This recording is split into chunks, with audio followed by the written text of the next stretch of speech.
In this video, we're going to be discussing divesting from Black male consciousness. We're going to talk about why Mukimne are divesting, what does it mean for us to divest, what does it mean for the collective, and how the divestment of gender nuanced people differs from Black women and their divestment movement. First, let's begin by defining what it means to divest. Divest means to deprive or dispossess, especially of property, authority, title, or to rid oneself or free oneself from something. Okay, first let's talk about why gender nuanced people are divesting. Well, in the collective, Black male consciousness has become Orwellian in the sense that Black traditionalism has instituted a cultural law that distinguishes Black people based on their degree of cultural intelligibility. So that means that Black people and their experiences that fall outside the understanding of the Black male experience are then deemed to have less cultural significance and less cultural relevance. Mukimne have characteristics that many Black men and Black women deem to be inferior, which is our gender nuance component. And so, as a result, the lived experiences of Black people born in gender nuanced bodies is oftentimes negated and dismissed.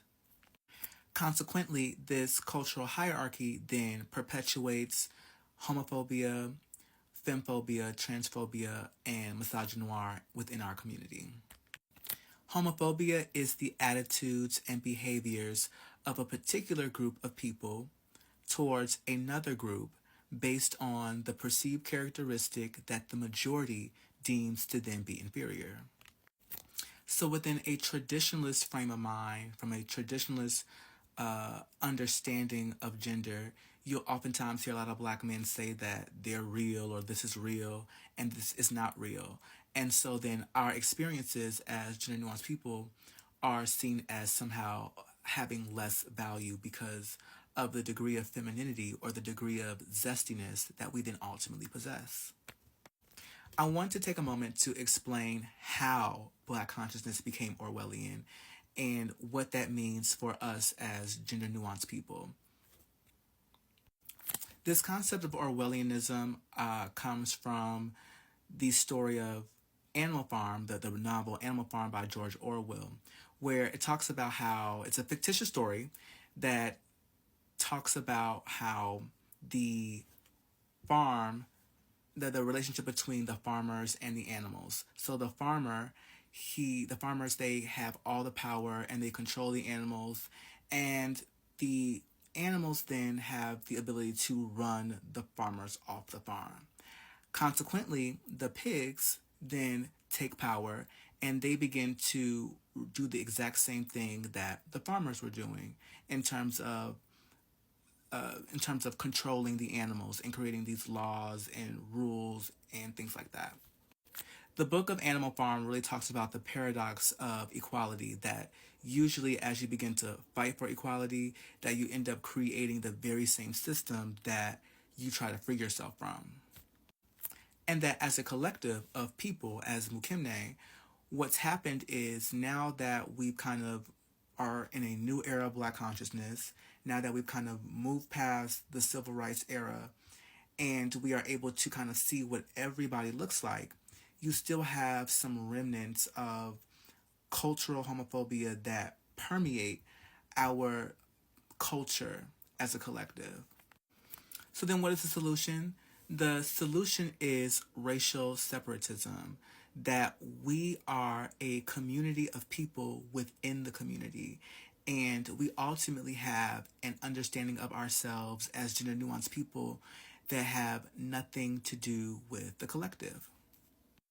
So if we were to use the mirror principle, as above, so below, como arriba es abajo, you would say that the real